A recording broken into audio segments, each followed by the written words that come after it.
Assalamualaikum warahmatullahi wabarakatuh. Di sini saya akan memaparkan hasil resume saya mulai dari tema 1 sampai 6. Eh, Perdagangan internasional dapat diartikan sebagai transaksi dagang antara subjek ekonomi negara yang satu dengan subjek ekonomi negara yang lain, baik mengenai barang ataupun jasa. Salah satunya dumping. Dumping merupakan praktek penjualan produk di negara tujuan ekspor dengan harga di bawah harga normal atau harga produsennya yang bertujuan untuk menguasai pasar di luar negeri.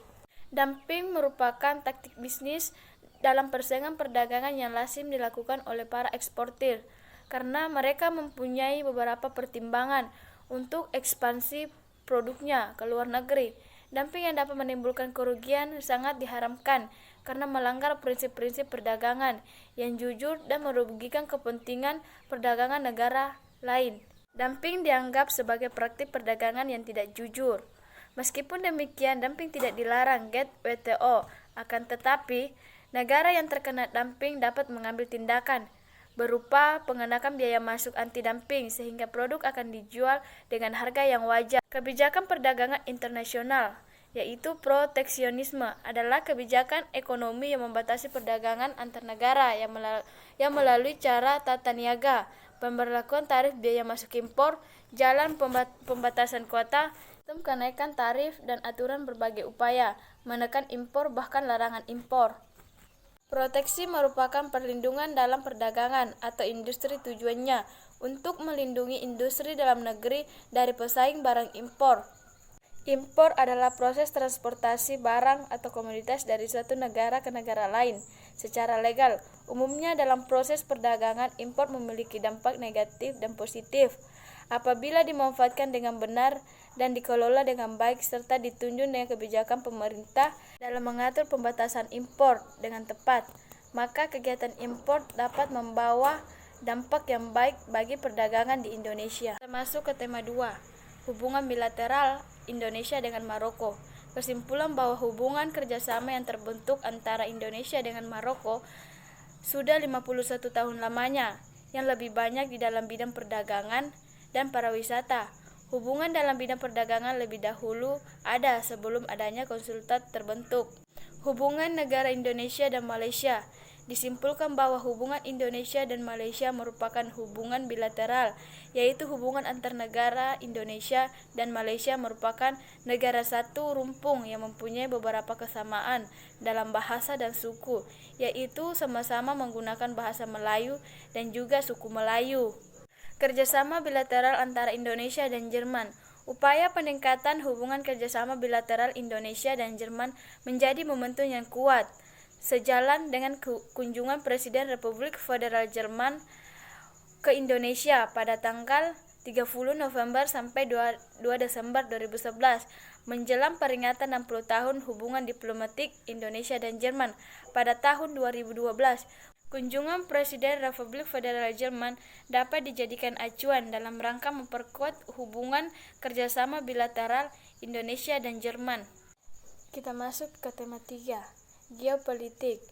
Di Indonesia ialah salah satu studi yang mengkaji masalah-masalah geografis, sejarah dan ilmu sosial dengan merujuk kepada peraturan politik internasional. Geopolitik mengkaji makna strategis dan politis suatu wilayah geografi yang mencakup lokasi. Bagi Asia Tenggara, peningkatan kerjasama ekonomi dengan Cina bisa jadi pedang bermata dua.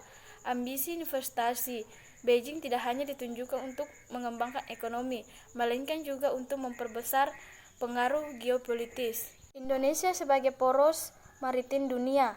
Poros maritim dunia ditempatkan sebagai geopolitik, yaitu suatu reaksi geografi dari kebijakan luar negeri suatu negara yang menempatkan laut sebagai dimensi pentingnya. Kita masuk ke tema 4, bursa efek.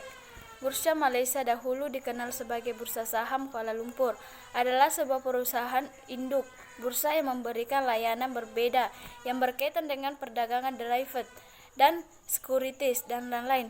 Bursa Efek Negara Indonesia menggunakan mekanisme saham syariah, di mana prinsip-prinsip pernyataan modal secara syariah di Indonesia tak diwujudkan dalam bentuk saham syariah ataupun non-syariah. melainkan berupa indeks saham yang memenuhi prinsip syariah. Dampak COVID-19 terhadap penggerak saham bursa efek. Saham adalah sebuah bukti kepemilikan nilai sebuah perusahaan yang terdiri dari saham biasa, saham preferen, saham atas unjuk, serta saham atas nama. Sedangkan bursa saham sendiri merupakan pasar yang memiliki hubungan dengan pembelian atau penjualan sekularitas atau sebagai penyedia fasilitas perdagangan saham atau efek dari pihak lain. Munculnya COVID-19 memberikan dampak bagi seluruh sektor kehidupan, tidak terkecuali pada saham internasional, yang menimbulkan dampak negatif maupun positif.